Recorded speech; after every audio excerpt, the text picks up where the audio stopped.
All right.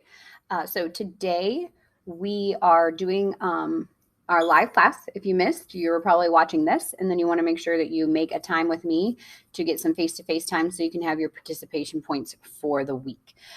So kind of a really quick rundown of what we did. The first thing is I asked if there was any questions. So if you have any questions, please don't hesitate to reach out. Wanting to make sure that everybody watched both lectures for the week. So again, you're going into week 2. Probably how you found this. But the biggest thing that people are forgetting is underneath the video are 3 lecture questions.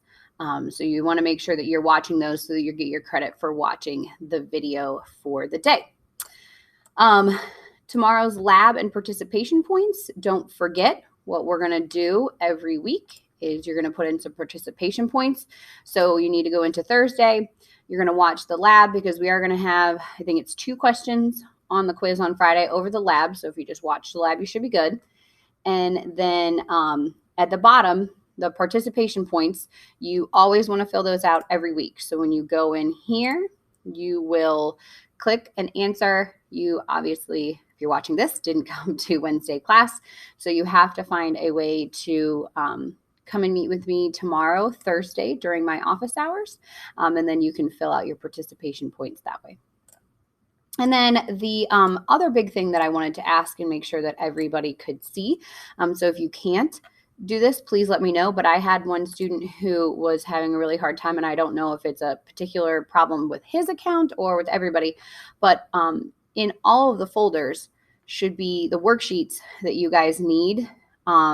And even more importantly, are the answer keys. I want to make sure that everybody can see the answer keys if they need to get some immediate feedback. So make sure you're letting me know if you can't see anything in the folder. Let me know immediately, and I can either remedy that or just send it directly to you. Okay. And then the last thing that we did here was we did some practice. So before we practice, we're going to talk about what we're practicing for. We're practicing for the quiz, which is on Friday, the end of this week. It will, again, be open from 7:30 until 1:30. It is 11 questions this time and 28 points, and one of them is like labeling a diagram of a standard apparatus. So it's going to not just, last week everything was 2 points, so it's not like that this time. So there's going to be a couple multi-point questions, and it's going to entail the Bunsen burner and the standard apparatus, variables and graphing, and the milk experiment. And what I encouraged everybody in class to do is to get out their packet of papers and to go along with us a little bit and make sure, probably started with the Bunsen burner, get out your packet of papers and go along with us and do a little bit of practice. I also used the popsicle sticks to call out everybody in class, so that kind of for attendance and to make sure everybody was there. So the first thing we did was we talked about the standard apparatus, and I called out and asked people to help me build it. The first thing that you have is the ring stand and base, and that is this part right here. Boop. The ring stand and the base. Okay. Then the next thing you put on is this bad boy right here, which happens to be the Bunsen burner. Then you put the small ring clamp next. Then the wire gauze goes on top of that. Then the large ring clamp. And then finally you put the beaker. The biggest thing that you guys need to remember is how far away you are going to put these items from each other. From the top of the Bunsen burner to the bottom of the wire gauze is 3 fingers tall. Okay, beautiful. The next thing that we went over was we talked about how you take a hot beaker off of a standard apparatus, and the thing that you do, you probably know the answer, is you use beaker tongs. Very good. Then we asked what type of gas the Bunsen burner uses. So go ahead and find it in your notes. We're now on the back of the first page if you're following along. Very good. It uses methane gas.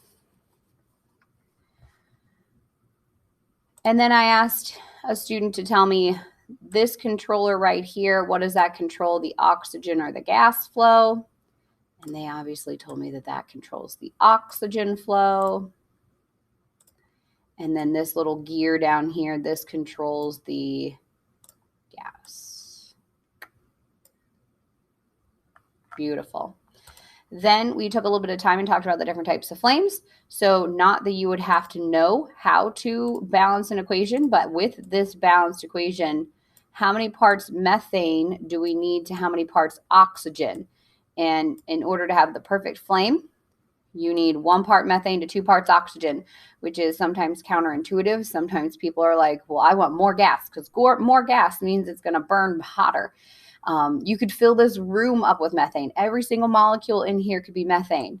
And if all you had was methane and you try to light a match, nothing would happen. Because yes, you need gas, but you also need the oxygen to complete the reaction.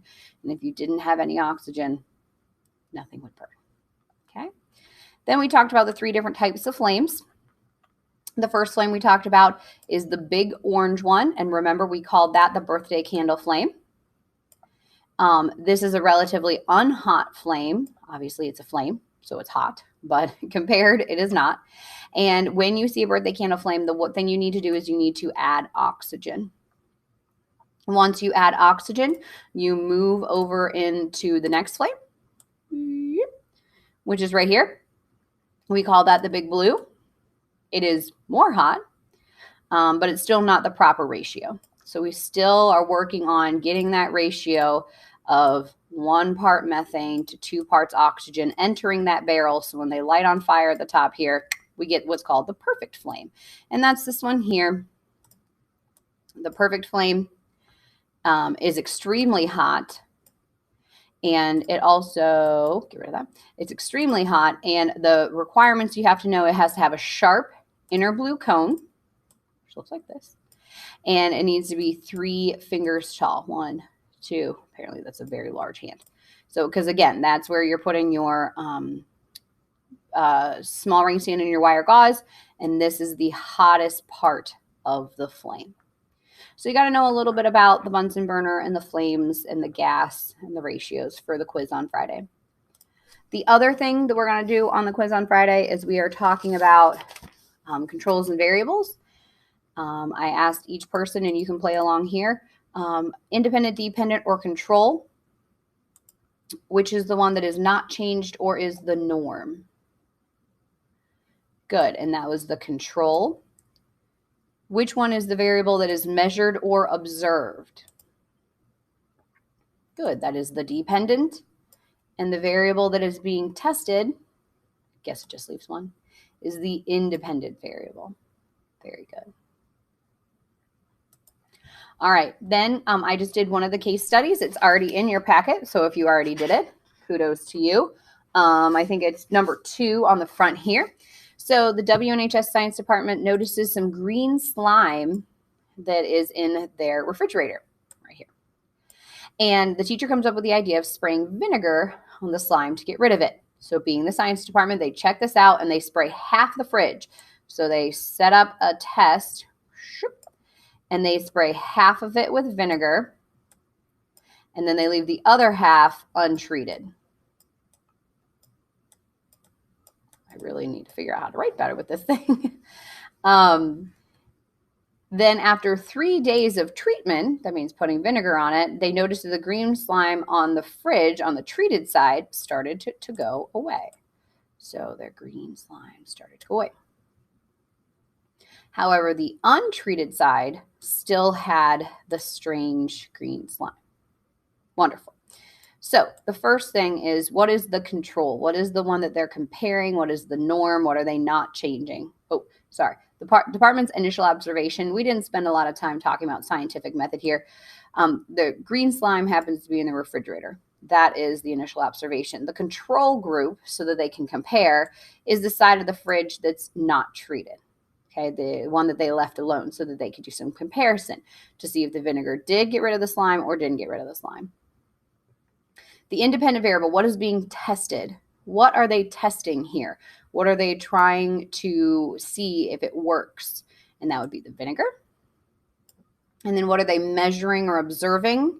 The amount of green slime. So the department should conclude that the vinegar gets rid of the green slime. Maybe they could try it again with different concentrations to see if they can use less concentrated vinegar, anything like that. So there's always more questions to ask. But as of right now, the vinegar got rid of the green slime. Okay, you will have a case study like this on the quiz on Friday. So you want to be able to make sure you can read a paragraph and pick out the independent, dependent, and control variables. Then we talked about what makes a good graph. That would be the next page of your packet, or maybe the next, depending on what order it's in. And we asked them to name a few things that makes a good graph. A couple things that make a good graph is a descriptive title at the top, which you have here, making sure that you have a label on each axis, with units on each side, pressure in atmospheres, temperature in Kelvin. Make sure you scale the axis of the graph to be as large as you possibly can. You don't want like a teeny tiny little graph that only takes up a half the paper or a quarter of the paper. You want to make sure that your data points are clearly visible. And if you have more than one data point, you need to have a key. Okay, so I don't think we're going to necessarily try to get you guys to graph on this quiz, but just as for future planning, on Monday, we don't have school. And then next Friday will be your unit test, where it will be everything from safety all the way through to what we're going to do next week. We only have one lecture next week, which is measuring with a graduated cylinder and a balance. Okay. All right. We might try to do some more graphing on that. The last thing, and I know you'll have to read a graph on the quiz on this Friday.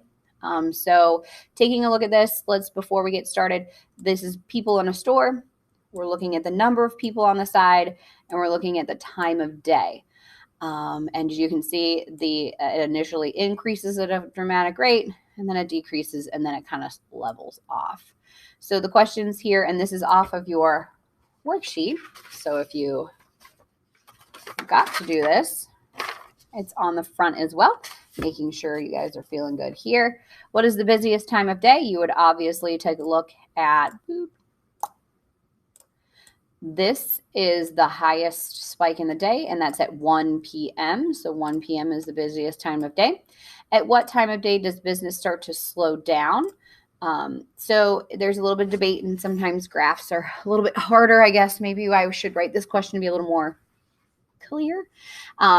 You can say that it starts to slow down maybe at about 1, but still 15 people is a good amount of people. So the way that I read it is that there's only 5 people in the store, and then that's maintained from 3 o'clock on. How many people are in the store when it opens? Well, we're right over here when it opens, and there are 2 people in the store when it opens, and about how many people are in the store at 2:30. So that's a little bit interesting. You got to do a little graph reading for this one. So let's take a look. 2:30 is right here between 2 and 3. We're going to go up until we hit that red line. Boop. And I believe that you're hitting this somewhere between 10 to 11 people. Boop. How many people visited the store that day? In order to figure out how many people visited the store, you're going to want to add up all of these together. And if you add them all up, you get 70 people. And then the least number of people that are in the store is at the very beginning of the day, and that is 2. So if you feel really confident with everything that we went over and you're feeling good, what you're going to want to do after this is you're going to want to make sure that you watch Thursday's milk experiment and that you put in your participation points for Thursday. And then on Friday, we have a quiz. It's open from 7:30 until 1:30. It's 11 questions and 28 points, and it's over everything that we've learned this week.